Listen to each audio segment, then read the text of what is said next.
the traveling duo. And today we're here with another episode of travel news for you guys. Cut my hair off. That's the biggest news. According to the Associated Press, the Alaskan Department of Environmental Conservation reported total 9 ships that were in violation of air quality. The Holland American Line, 2 being issued to Princess Cruises, 2 being issued to Royal Caribbean, and 1 was being issued to the Norwegian Cruise Lines. They want to make sure that the air quality is good and that these fines can be as high as $46,000.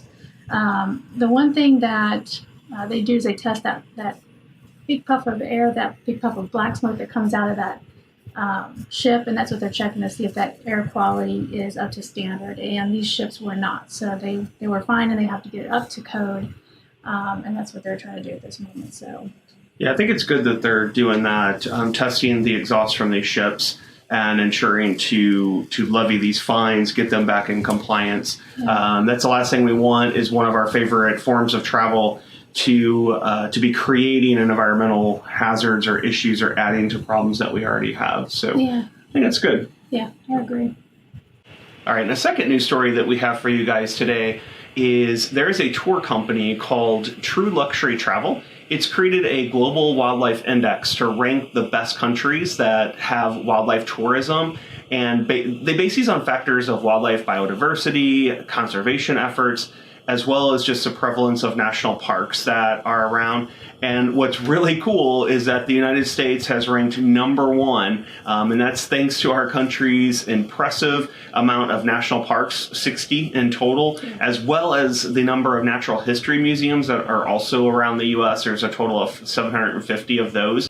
So for all of us around the United States, we're actually lucky to be here in the U.S. and be able to travel and take some vacations and be able to see some of these really great places. And for any of you that are not within the United States, now you got a great reason to come to the U.S. and check out the wildlife that we actually have.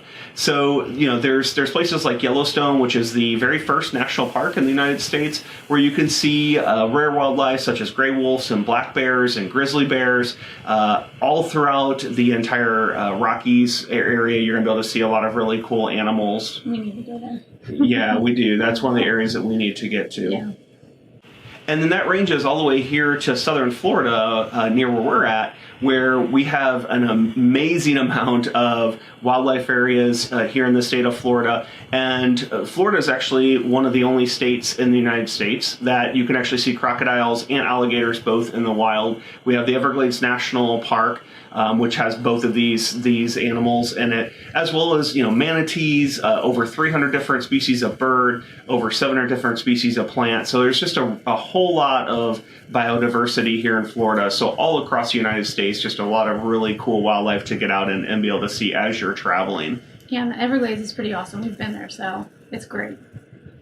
Now, there's also another index that has ranked the United States as #1 in wildlife travel, and that's the Megafauna Conservation Index.